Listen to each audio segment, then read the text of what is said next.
Então vamos a partir do verso 17. Eu não gosto de ler um texto começando aí pela metade dele, mas para remir o tempo, nós já lemos diversas vezes nas últimas pregações, os primeiros versos do capítulo 2, então deixa eu só fazer uma breve introdução até aqui.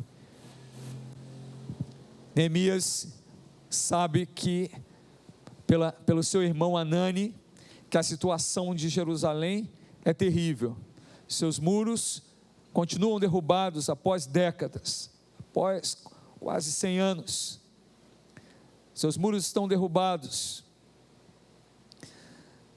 há muitos escombros, além desses muros caídos, as portas foram queimadas, e talvez você pense que as portas era só uma questão de segurança.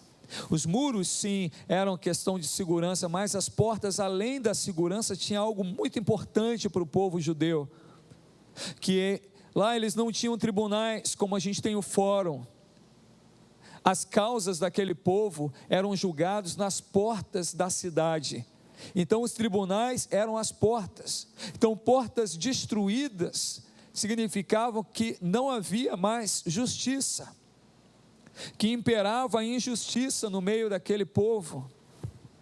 Além disso, havia miséria, pobreza, fome, humilhação. Os inimigos humilhavam os judeus, podiam entrar e saquear suas casas, porque não havia proteção. E o Senhor então toca no coração de Neemias, e Neemias se compadece disso, ele chora, ele sente a dor do seu povo, apesar dele estar num lugar de conforto, ele estava no palácio, ele era um homem de confiança do rei, era um ministro de Estado, Neemias, mas ele olha para o seu povo, sabe, através do seu irmão Hanani, das más notícias a respeito do povo de Judá, de Jerusalém, e como que estava a situação da cidade, e ele não se conforma com aquilo, ele chora, ele se entristece, e ele começa a orar, a clamar a Deus, e ele sabe que a causa daquela destruição é o pecado do povo, que outrora rejeitou obedecer ao Senhor, que levantou para si outros ídolos, e ele começa a confessar a Deus os pecados dele, os pecados do povo, e dizer: Senhor, é certo que o Senhor pesou sua mão sobre nós, porque nós nos desviamos de ti. Cuidado, querido, cuidado, porque quando você coloca alguma coisa no lugar de Deus, quando você ama mais alguma coisa ou alguém acima do Senhor, você está adorando esta coisa ou esta pessoa, ou este estilo de vida. Isso é idolatria, ofende o Senhor, te separa de Deus, e é tudo o que o inimigo quer, é te separar de Deus. Então Neemias confessa os pecados e continua orando, e Neemias ora por muitos dias, 4 meses de oração e jejum, clamando a Deus, até que um dia ele se aproxima do rei, e o rei vê o seu semblante caído, o rei Dario, e o rei pergunta: por que você está triste, Neemias? Você não está doente? Só pode ser coisa do coração. E Neemias, sabendo que não seria na sua força, e que só Deus poderia mover o que fosse necessário para a reconstrução dos muros de Jerusalém, Neemias em 5 segundos faz uma oração e diz: Pai, Deus Todo-Poderoso, move o coração do rei em meu favor, faz com que ele, Senhor, seja favorável a mim. Naquele instante vem uma avalanche de poder. Quando você ora, pode ser uma oração de 1 hora, uma oração de 5 minutos, quando você ora crendo em nome de Jesus, os céus se abrem. Você crê nisso? Diga amém. Os céus se abrem, vem uma avalanche de poder de Deus. Nós começamos este culto testemunhando sobre como o Senhor fez na quarta-feira, em que Micaela estava lá hospitalizada, rolando de dor, e quando a igreja clamou, naquela mesma hora, o Senhor estabeleceu sua graça, seu poder sobre a vida de Micaela, e livrou completamente das dores. Quando nós oramos, algo acontece. E Neemias orou, e o o Senhor moveu o coração do rei. O rei permitiu que Neemias se ausentasse do trabalho. O rei permitiu que Neemias levasse cartas assinadas por ele para os governadores, pelas cidades que ele iria passar até chegar em Jerusalém. O rei inclusive deu para Neemias material de construção, madeira. Deus usa quem Ele quer usar. E nós estamos falando nesses dias sobre reconstrução, sobre avaliarmos uma crise, uma situação calamitosa, uma situação difícil e crermos que o nosso Deus é poderoso para nos ajudar a reconstruirmos, a vencermos, a passarmos pelas crises, a vencermos essas crises em nome do Senhor dos Exércitos. Então Neemias, ele recebe do rei também uma escolta real. E essa escolta real leva Neemias até a cidade, e Neemias chega então em Jerusalém, não conta nada do plano que Deus tinha falado com ele. Neemias, ele foi instruído pelo Espírito Santo a guardar em silêncio até a hora certa de falar. Neemias também é instruído pelo Espírito Santo a fazer uma avaliação minuciosa naquela situação antes de começar a agir. E nisso nós aprendemos como reconstruirmos estruturas caídas, sejam em nossa vida, sejam em nossos relacionamentos, seja em nossa família, em nossa vida profissional. Aonde estão os muros caídos, você sabe e Deus sabe, e o Senhor está nos instruindo nesses dias a nós reerguermos os muros em nossa vida, em nossa casa, em nossa igreja. Amém, irmãos? Então, voltando para o texto, Neemias então chega na cidade, faz a avaliação, e agora ele vai contar o que Deus colocou no seu coração para os oficiais, para os sacerdotes, para os líderes do povo, para o povo. E depois que ele conta isto, o povo aceita o desafio para começar a reconstrução, mas os inimigos começam a agir para impedir a reconstrução. É sobre isso que eu quero falar nessa noite. Então vamos lá, verso 17 diz assim: então eles disse: vejam a situação terrível em que estamos. Neemias falando para os sacerdotes, oficiais, para os judeus. Jerusalém está em ruínas, e suas cidades e suas portas foram destruídas pelo fogo. Venham, vamos reconstruir os muros de Jerusalém, para que não fiquemos mais nesta situação humilhante. Também lhes contei como Deus tinha sido bondoso comigo, e o que o rei tinha me dito. Eles responderam: sim, vamos começar a reconstrução. E se encheram de coragem para a realização desse bom projeto. Quando, porém, Sambalate, Oronita, Tobias, o oficial amonita, e Gesem, o árabe, souberam disso, zombaram de nós, desprezaram-nos e perguntaram: o que vocês estão fazendo? Estão se rebelando contra o rei? Eu lhes respondi: o Deus dos céus fará que sejamos bem-sucedidos. Nós e seus servos começaremos a reconstrução, mas no que lhes diz respeito, vocês não têm parte nem direito legal sobre Jerusalém, e em sua história não há nada de memorável que favoreça vocês. Somente até aqui. Vamos orar, queridos. Deus de glória, quão grande Tu és, e nós nos alegramos por estar na Tua casa, na Tua presença.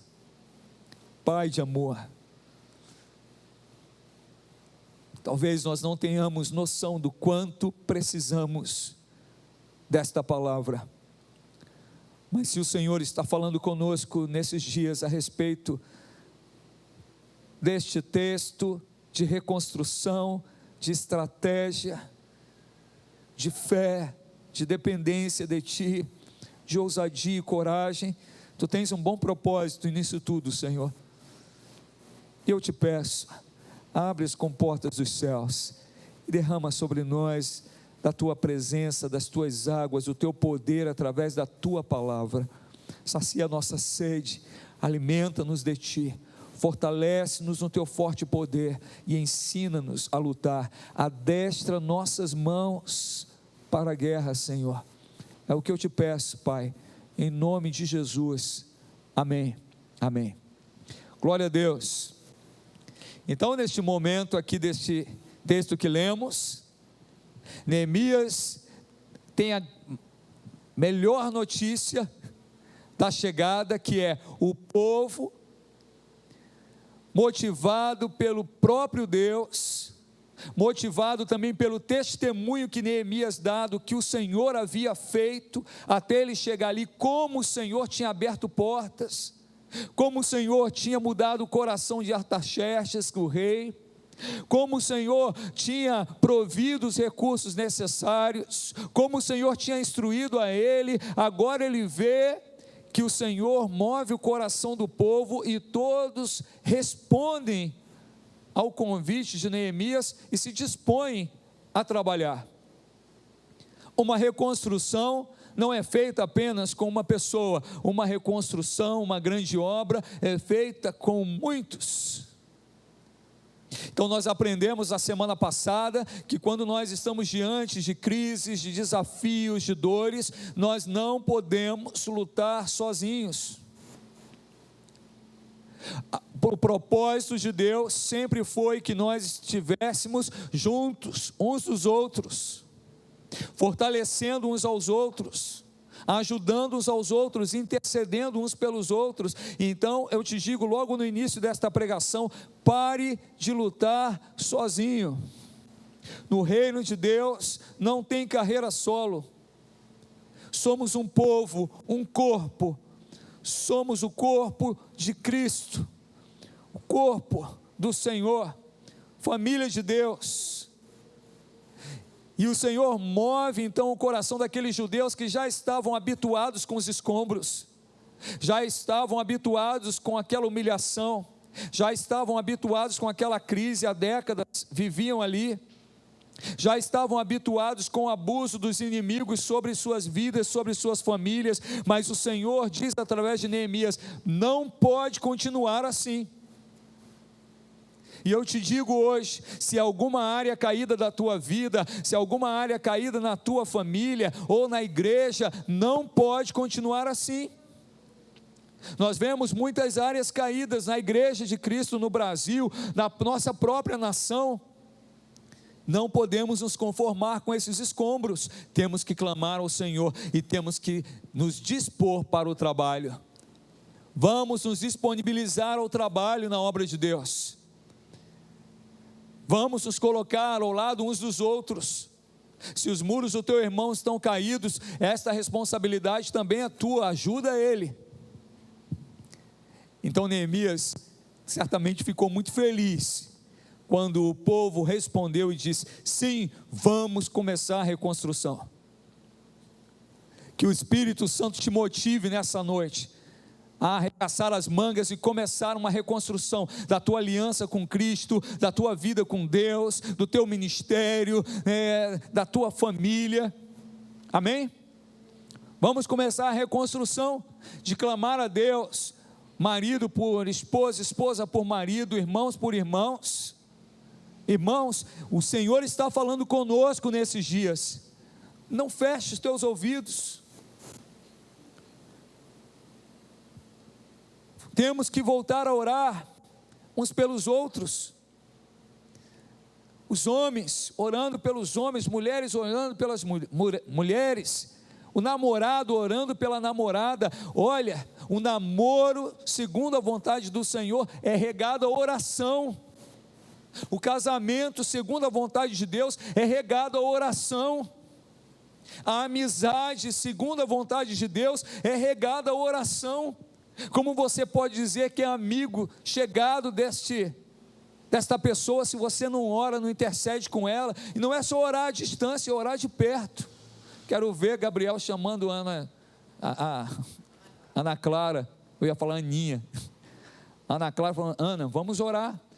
E a Ana: vamos orar, eu oro por você, você ora por mim. Orar pela Ana Júlia, a Júlia chamar também a Mariana, eu quero orar por você.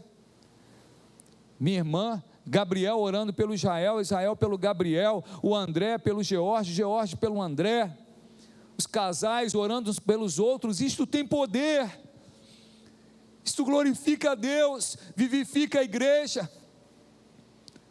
Uma irmã orando ali pela irmã Cacilda sendo usada por Deus para orar pela irmã Márcia. É assim que nós vencemos. Então que o Senhor te motive a você arregaçar as mangas e dizer: sim, vamos reconstruir, e o Senhor vai suprir tudo que é necessário para essa reconstrução. Você crê nisso? Diga amém. Mas quando a igreja se levanta para fazer a obra de Deus, quando você se levanta para reerguer os muros caídos, o inferno também se levanta para tentar impedir o teu avanço. E a palavra do Senhor nos diz aqui no verso 19: quando porém Sambalate, o Horonita, Tobias, o oficial amonita, e Gesem, o árabe, souberam disso, o que eles fizeram? Começaram a se articular para tentar tirar a coragem dos judeus, começaram a se articular para tentar trazer divisão entre eles, começaram a se articular para trazer desânimo sobre eles. A obra do inimigo é essa: é matar, roubar e destruir. O inimigo quer destruir a tua fé, quer destruir os teus sonhos, quer destruir o teu casamento, tua família, ele quer destruir o teu relacionamento com Deus, mas maior é o Senhor que está em nós, do que aquele que luta contra nós.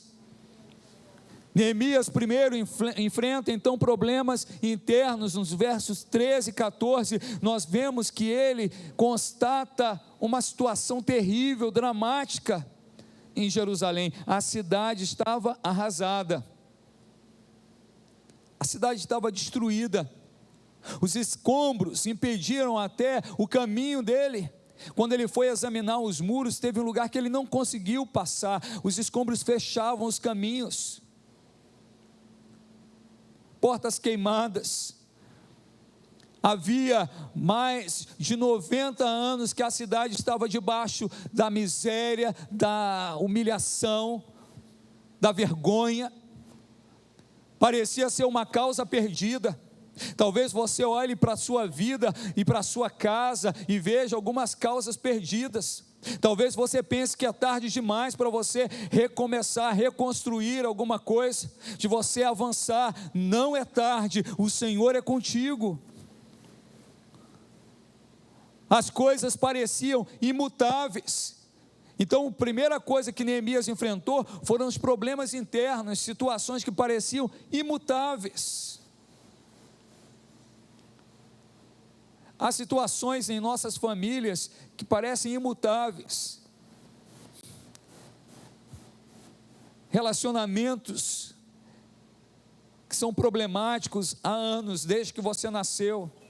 Irmãos, eu orei pelo meu pai, pela sua conversão por 20 anos, o Senhor converteu o meu pai, mas a velha natureza dele parece ter renascido. O que a gente faz? Desiste? Não. Como disse o nordestino, me deu uma raiva da bexiga do meu pai, por algo que ele fez terrível, mas eu vou desistir do meu pai? Não. Vou orar, clamar por ele. São coisas que parecem imutáveis, mas o nosso Deus, ele muda. Ele tem todo o poder para mudar histórias, corações, circunstâncias, vidas, pessoas. Nada é impossível para Deus, e por mais que essas coisas se repitam, o Senhor em algum momento vai dizer: basta, agora vamos erguer este muro de vez, vamos transformar essa situação de vez. Ou você acha que alguns dos judeus não pensavam consigo mesmo: é melhor deixar essas coisas assim, esses muros já estão caídos aí há tantos anos, é melhor não revirar essas pedras, vai levantar muita poeira, vai trazer à memória coisas que eu não quero lembrar. Às vezes nós não queremos mexer em algumas áreas da nossa vida caída, porque nós não queremos lembrar. Vai levantar poeira, vai vir um mau cheiro, vai trazer memórias de ofensas, de amarguras, de dores, de humilhação, mas o Senhor, Ele precisa mover os escombros para poder erguer a muralha. Tem que mexer, tem que tirar os escombros, tem que abrir caminho, tem que estar disposto a lidar com a poeira, com o mau cheiro, tem que estar disposto a trabalhar, a se lançar para que esta muralha seja erguida, para que este relacionamento na sua família seja curado, para que o inimigo não consiga destruir completamente seus pais, seus filhos. Amém, irmãos? Amém. Minha família, deixa eu falar uma coisa aqui sobre família com vocês. Minha família se reunia, ou grande parte da família se reunia nos natais, eu era pequeno. Jesus ainda não reinava em nosso lar. E aí vinham parentes, familiares, primos, tios, toda vez acabava em briga, depois de muita bebida, briga. Não pode, não precisa continuar assim. Jesus, Ele chegou em nossa vida, Ele entrou em nossa história, e Ele nos dá autoridade no seu nome para sermos instrumentos do seu amor, da sua graça, do perdão, da reconciliação, da reconstrução. Eu creio que o Senhor vai usar você para ser uma bênção no meio da sua família, para os seus pais, para seus irmãos, para seus filhos, para seus primos, tios, amém? Mesmo que seja necessário mexer em algo que está tão soterrado, em dores ocultas, em ofensas graves sofridas no passado, o Senhor quer limpar o teu coração para que a muralha seja erguida novamente, para que essa estrutura seja fortalecida, para que a tua família seja sarada, teu coração sarado. Jesus é poderoso para fazer isso, Ele está se movendo no meio de nós nessa noite, amém? Talvez um abuso que você sofreu na infância, o Senhor, Ele pode sarar o teu coração. Abusos verbais, o Senhor pode sarar o teu coração. Ofensas e humilhações sofridas, o Senhor pode sarar o teu coração. Ele tem poder para curar onde médico nenhum pode alcançar. Ele tem poder para fazer isso. Agora, depois de Neemias enfrentar esses problemas internos, ele começa a enfrentar oposições e articulações do inferno, problemas externos. Os seus inimigos começam a se articular e a se unir contra a reconstrução do muro. Sanbalate era governador de Samaria, Tobias era um homem nobre dos amonitas, e pelos historiadores, esse tal de Gesem, esse árabe, ele era possivelmente o rei de Quedar. Todos esses povos ficavam ao redor de Judá. Sabe o que o Espírito Santo está dizendo aqui? Que no meio daquele desafio da reconstrução, o povo de Deus estava cercado de inimigos. E às vezes, quando nós estamos diante de uma situação grave, de uma crise terrível, nós também nos vemos cercados de inimigos, tentando tirar a nossa força, nos mover do centro da vontade de Deus, ao quebrar a nossa fé, e era assim que Judá estava. Esses três inimigos cercavam Jerusalém, e eles estavam tentando vencer, através de uma guerra psicológica, através da ameaça, através também de armas, que feriam, não a carne, mas o coração do povo. Às vezes o inimigo não vai tentar te ferir na tua carne, mas ele vai tentar ferir o teu coração, e que o Senhor te guarde com a couraça da justiça. Eles começam a falar para eles: quem vocês pensam que são? Vocês são uns fracos, vocês são uns débeis, vocês não vão conseguir fazer coisa alguma, essas muralhas aí já estão caídas há tantos anos, quem são vocês para fazer alguma coisa? Eles começam a desprezar os judeus, a desprezá-los.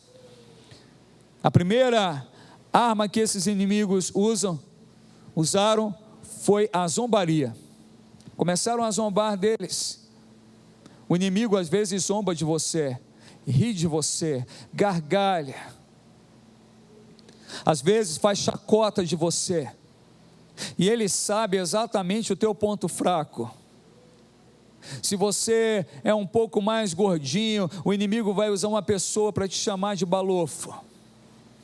Se você é magro demais, ele vai usar alguém para dizer que você é um caniço. Se você é branco demais. Se você é negro demais. Sempre há alguma coisa que o inimigo usa para ferir o teu coração. Se você ainda não se casou, o inimigo fala, você é sozinho. Se você é separado, ele vai falar para você, você fracassou no seu casamento. Nem o teu marido te quis, nem a tua mulher te quis. São coisas como essa. São coisas como essa. Se você não consegue emprego, não consegue avançar na tua vida profissional, o inimigo começa a colocar na tua mente e a falar, você é um incompetente, você não vai conseguir nada, ninguém vai querer te empregar.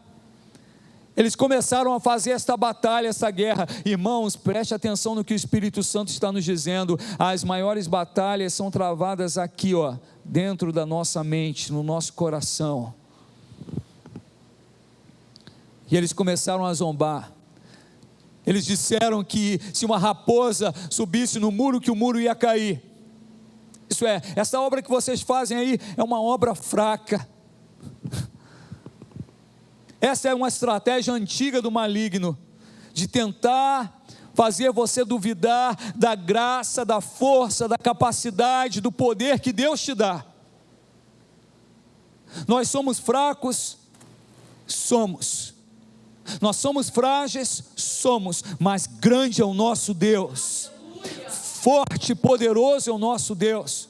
É Ele que te dá a capacidade, Ele que te dá a inteligência, é Ele que te dá a múltipla inteligência, é Ele que guarda você, é Ele que te dá a palavra de sabedoria, é Ele que abre a porta para você passar, é Ele que fecha o mar atrás de você, para os teus inimigos não te alcançarem.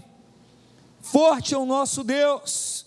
Então quando o inimigo começar a zombar de você, a dizer que você é feio, que você não presta, que você não vai conseguir, que você vai ser destruído, que você não vai avançar, você diga, olha, eu sou fraco, mas o meu Deus é forte, e Ele me fortalece. Salmo 28, versos 7 a 9 diz assim, o Senhor é a minha força e o meu escudo, nele o meu coração confia, e dele recebo ajuda.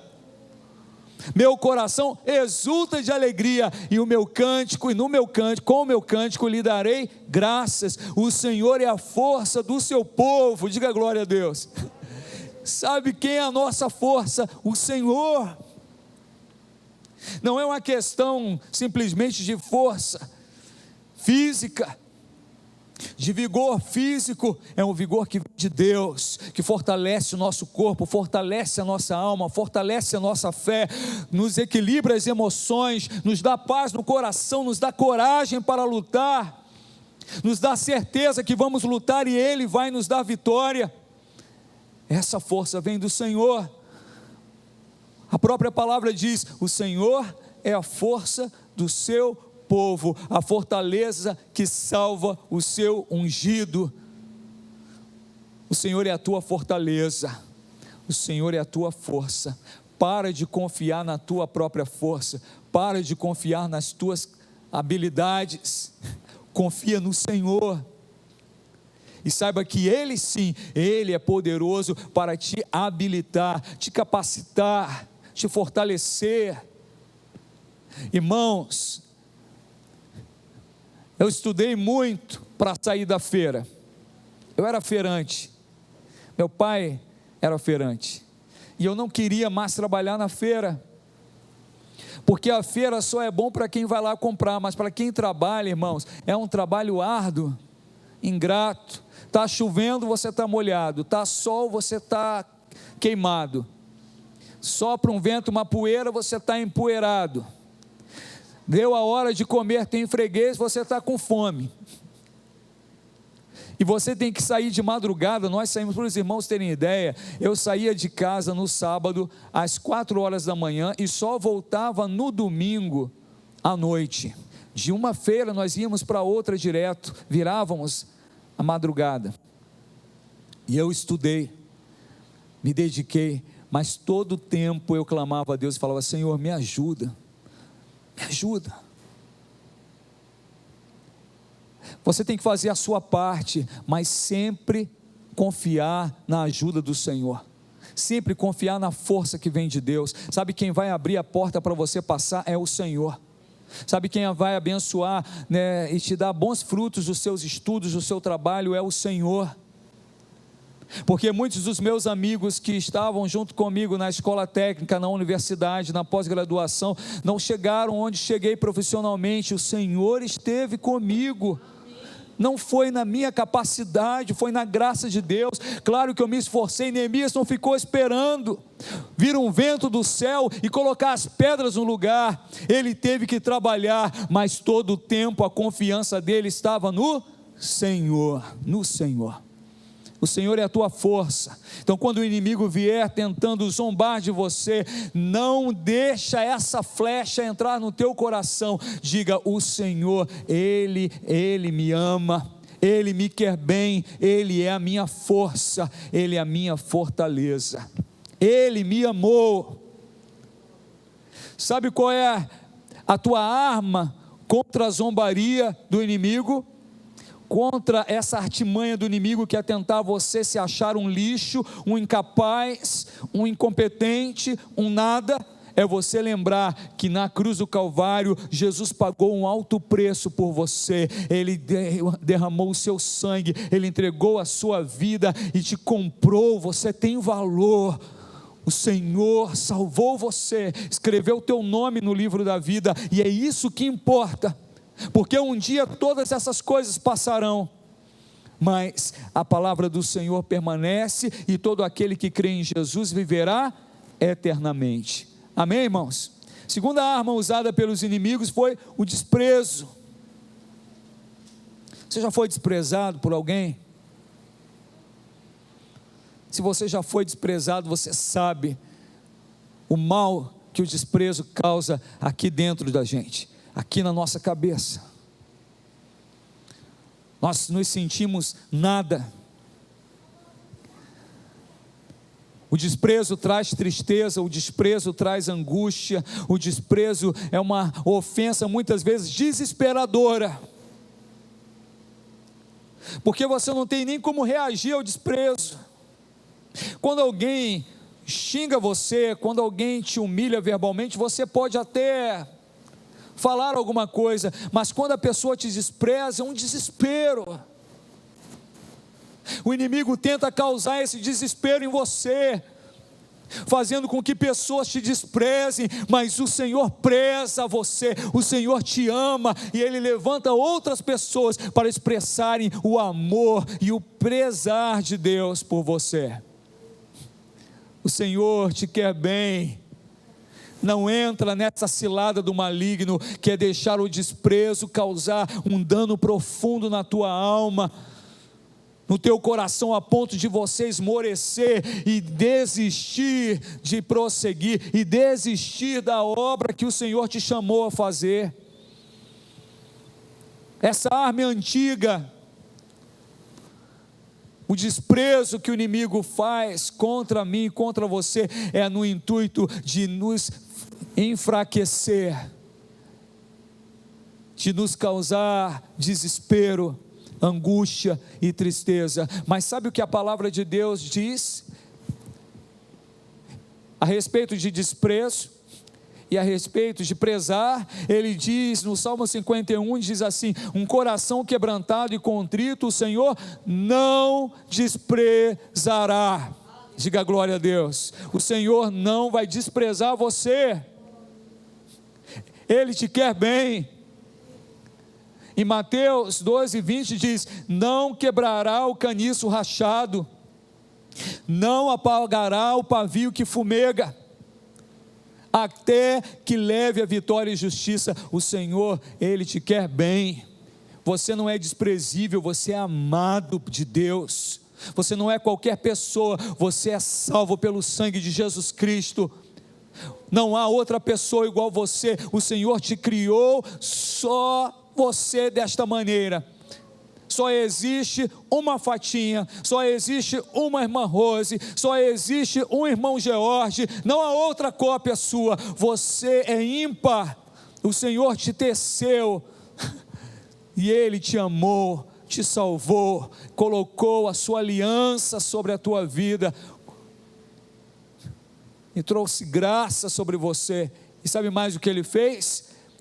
Ele te adotou como filho amado. Você é filho do rei, filha do rei.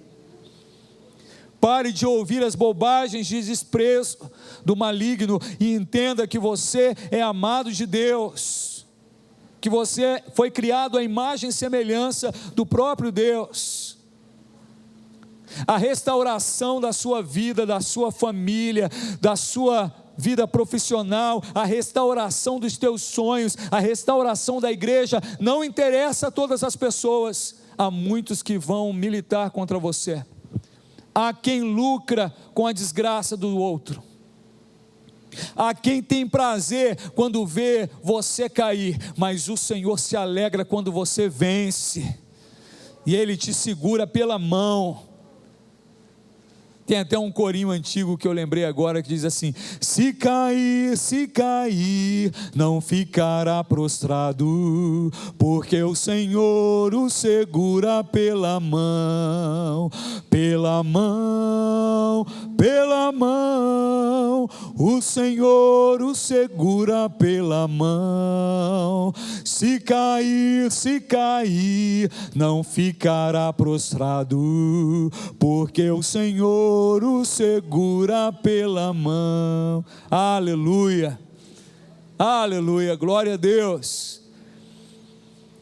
Às vezes passamos situações humilhantes, desprezo, zombaria. Sabe o que isso é? É o prenúncio de que você está no caminho certo, de que você está tomando posição certa diante de Deus, que você está servindo o Senhor, que o inimigo está com medo de você, que ele está furioso contigo, que ele está tentando desmobilizar a tua fé. É porque você está se aproximando da vitória, da tua bênção, da restauração, da reconstrução. Então, não se abale com isso, não se abale. Outra arma que o inimigo usou, a acusação. Eles começaram a acusar: olha, vocês estão levantando essa muralha porque vocês querem se rebelar contra o rei Dario? Vocês estão se insurgindo contra o rei? Vocês estão fazendo isso contra o rei? Eles começam a acusaram Neemias de estar planejando uma rebelião. Os inimigos sempre vão torcer nossas motivações, vão falar que você está fazendo isso para você aparecer. Está cantando lá na frente, quer aparecer. Está tocando, né, um instrumento, quer aparecer. Não dá ouvidos a isso. Se você está aqui em cima é porque o Senhor te chamou. Se você toca um instrumento é para a glória de Deus. Se você serve na igreja de gente pequena e prega o evangelho para os pequeninos, é para a glória do Senhor. O inimigo vai tentar torcer as tuas motivações, até mesmo quando você faz um agrado a um familiar, né? Olha, eu trouxe um presente para você. O que você está querendo? Deve estar querendo alguma coisa. O inimigo tenta torcer as tuas motivações.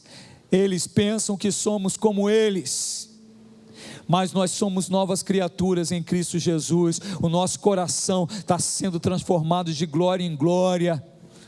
Nós estamos sendo transformados de glória em glória, quando a tua motivação está em Cristo, quando os teus propósitos estão em Deus. Não adianta ninguém te acusar de motivo contrário, você sabe por que você está fazendo. Então, se você está trabalhando para a glória do Senhor, não importa o que vão dizer, continue em frente. Se você está lutando pela reconciliação na tua família, e alguém diz para você, você está querendo se mostrar, você está querendo dar uma de santinho, de bonzinho. Há pessoas que falam isso. Você não precisa dar de ombrinho, você não precisa ficar com raiva, nada disso. Você simplesmente mantém firme o teu foco e diz, não, eu estou fazendo isso porque o Senhor, Ele colocou isso no meu coração, Ele me chamou para esta reconstrução, e eu vou até o fim, porque eu creio que o meu Senhor vai dar esta vitória. O que Neemias faz diante das acusações dos inimigos? O que Neemias faz diante das articulações dos inimigos? Neemias começa a ter uma crise de autocompaixão. Pobrezinho de mim, eu sou fraco mesmo, hein? Neemias entra em crise emocional, em depressão? Não. Neemias entra num desespero ansioso? Também não. Neemias está firmado na rocha, ele crê que o Senhor vai fazer com que ele seja bem sucedido, e no verso 20 ele responde, o Deus dos céus, não sou eu, não são esses judeus, não são os sacerdotes, o Deus dos céus fará que sejamos bem sucedidos. Quem vai te garantir o sucesso, a vitória, é o Senhor, o Deus dos céus. Diga glória a Deus. Glória a Deus. Mas antes, Neemias faz uma coisa importante aqui. Ele rejeita qualquer associação com os inimigos, porque os inimigos tentaram desprezar, tentaram zombar, tentaram acusar, mas eles tentaram também dizer, deixa eu participar dessa construção aí com você,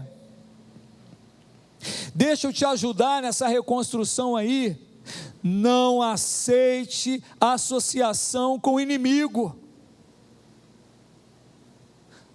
não aceite.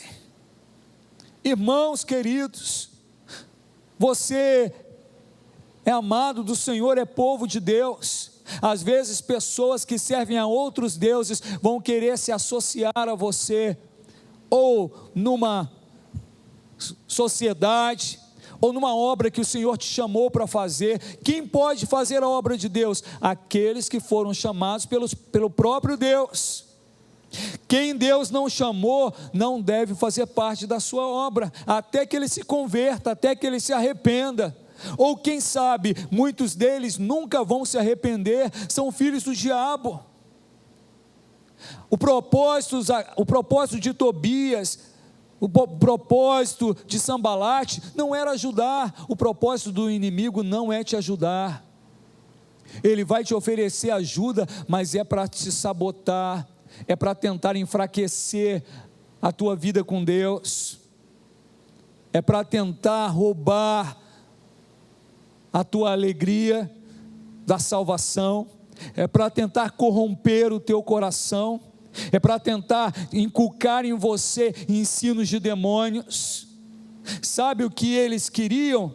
Eles desejavam participar da reconstrução do muro e do templo, para colocar lá dentro os seus deuses.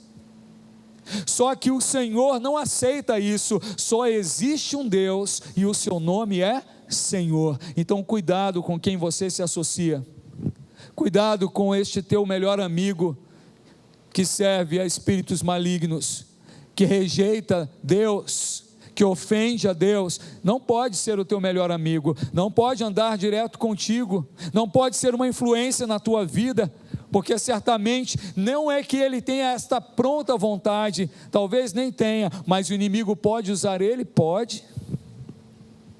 Então, uma coisa importante nas reconstruções, e como lidarmos com os ataques dos inimigos: não se associe aos inimigos.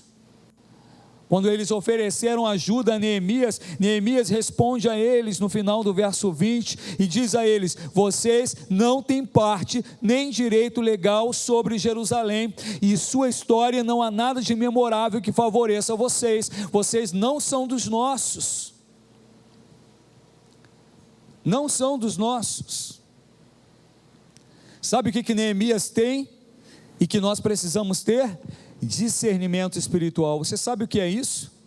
É mesmo quando uma pessoa se apresenta como sendo boa, o Espírito Santo te dá um discernimento de perceber que é um espírito maligno, que é uma intenção maligna, e ele coloca dentro do teu coração: se afasta dessa pessoa, ou não se deixe levar por essas palavras doces, são engano. Isso é discernimento espiritual. Quando nós estávamos para nos mudar para este local, nós estávamos para alugar um imóvel na rua Mar del Plata, um imóvel maior para a igreja, e eu já estava pronto para assinar o contrato, para fazer a contratação daquele imóvel, mas algo no meu coração, sabe quando Deus começa a mover teu coração e você, fica mexido pelo Senhor? E antes, eu cheguei do trabalho, na hora do almoço, e antes de ir me encontrar com aquele homem, eu fui orar. E eu orei: Senhor, deixa claro qual é a tua vontade, deixa claro, Senhor, qual é a tua vontade, não nos deixe entrar em ciladas. Fui para essa reunião com este homem.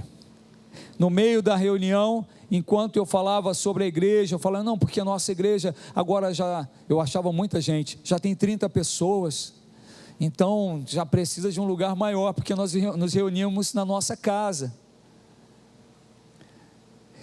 E aquele homem falou assim: eu entendo o que você está falando, eu trabalho também, eu sou líder na loja maçônica, e quando há muita gente, a luz e as trevas começam a entrar em conflito, porque em todos nós há luz e trevas. E eu falei: não, em nome de Jesus não há. Aquele que serve o Senhor é luz, aquele que está em Cristo é luz. E naquele momento o Espírito Santo falou: eu estou te mostrando, não te associa com esse homem. E ele falou: então vamos fechar? Eu falei assim: não, tenho uma certeza no meu coração que não vai ser bom para mim nem para você, nós não vamos fechar esta contratação. Discernimento espiritual é o que nós precisamos. Sabe por quê, irmãos? A palavra de Deus nos diz que Satanás se fará até de anjo de luz, para tentar enganar até os eleitos de Deus. Se veste de anjo de luz, fala palavras doces, mas é engano, é veneno, é destruição. Então que o Senhor te dê discernimento de espírito, e que você não se associe com aqueles que o Senhor não quer que você se associe. Amém? O apóstolo Paulo, falando sobre isso à igreja de Éfeso, está registrado em Atos capítulo 20, verso 29, diz assim: sei que depois da minha partida, lobos ferozes penetrarão no meio de vocês. Ele está falando isso para quem? Para o mundo? Não, está falando para a igreja. Lobos ferozes penetrarão no meio de vocês, e não pouparão o rebanho, e dentre vocês mesmos se levantarão homens que torcem a verdade, a fim de atrair os discípulos. Por isso, vigiem, cuidado. Há pessoas que dentro da igreja saem da igreja e tentam arrastar outros. Cuidado, atenção, irmãos.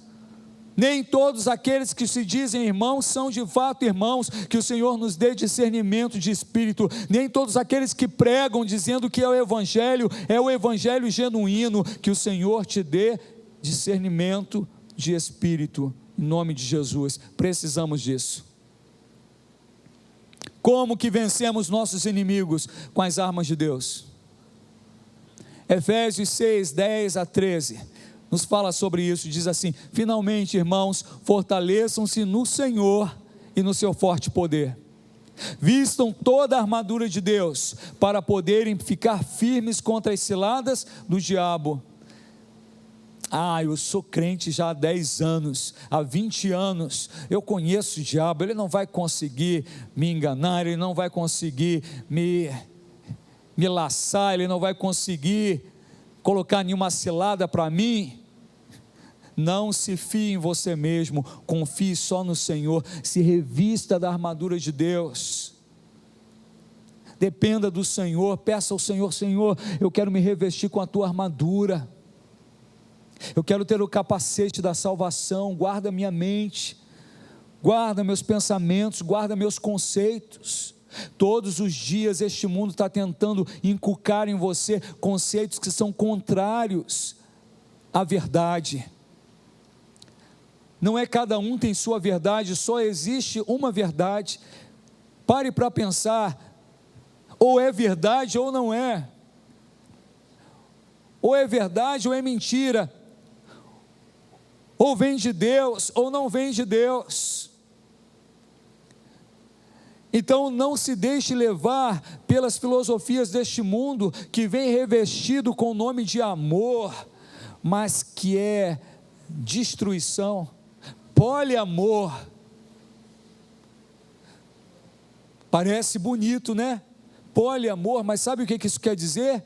Que uma pessoa pode ter vários parceiros e eles podem conviver juntos na mesma casa, mas o Senhor é contra isso. O nome disso é imoralidade sexual.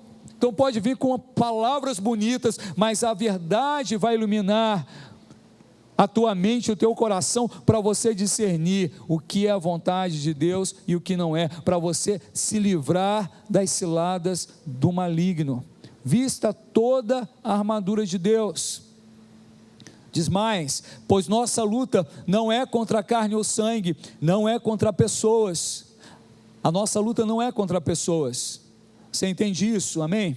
A nossa luta não é contra o seu pai, contra a sua mãe, a sua luta não é contra o seu irmão, a sua luta não é contra o seu pastor, a sua luta não é nem contra os colegas do seu trabalho, ou contra as pessoas que se levantam contra você. A sua luta é contra potestades e principados do mal.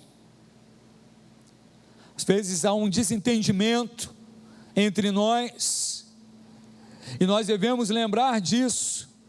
O que está motivando isso?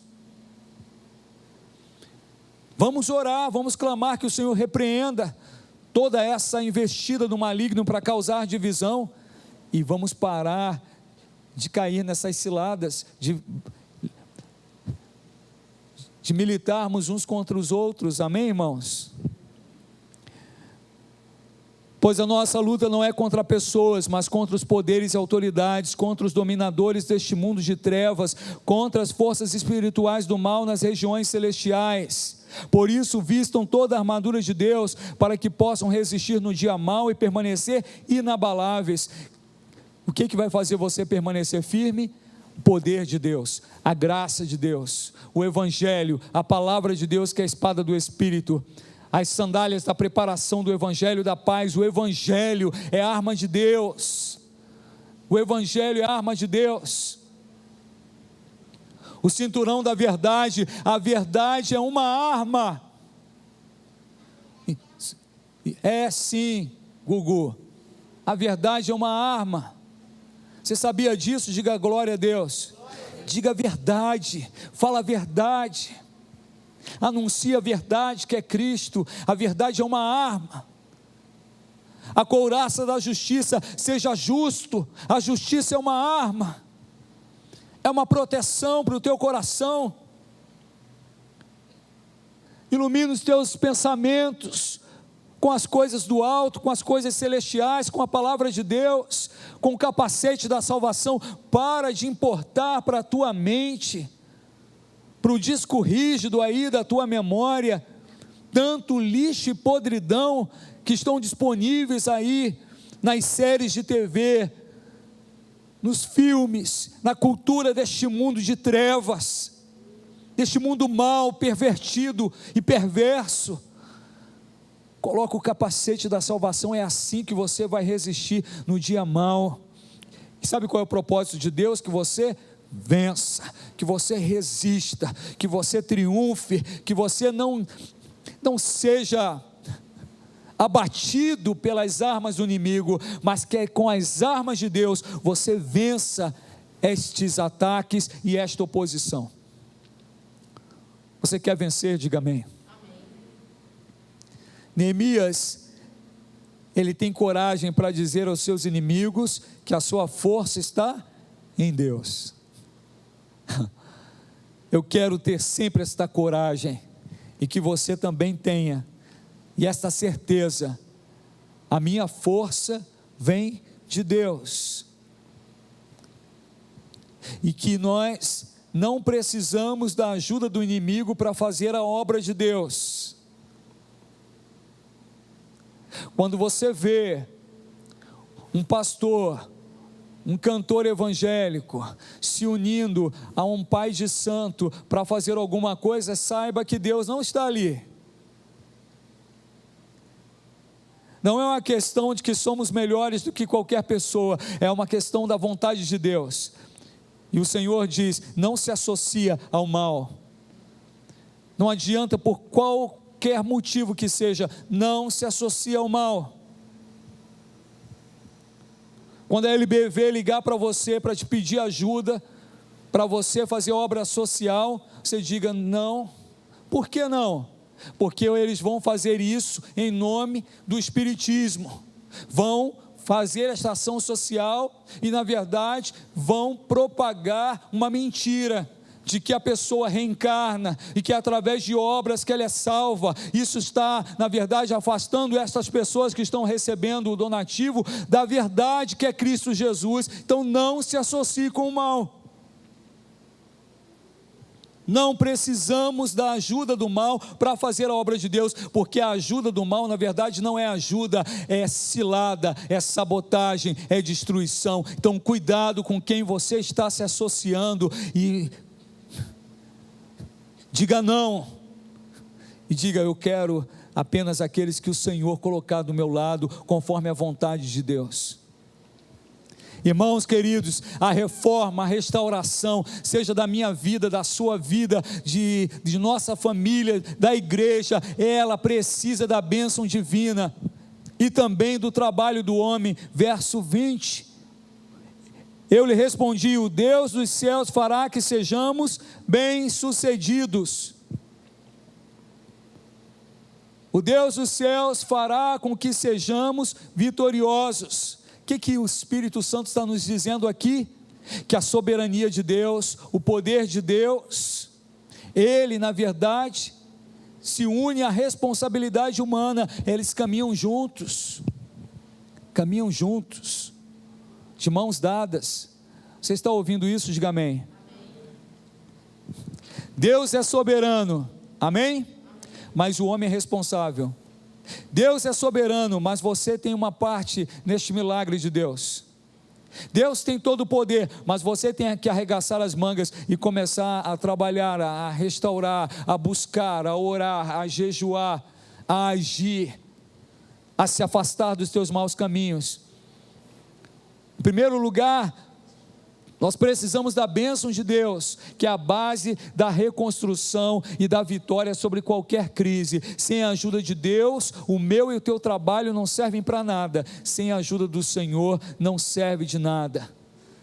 O que diz a palavra de Deus no Salmo 127? Se o Senhor não edificar a cidade, em vão trabalham as que a edificam.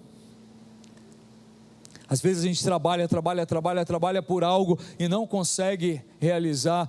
Para pensar, se você está na dependência de Deus, se Deus está neste negócio.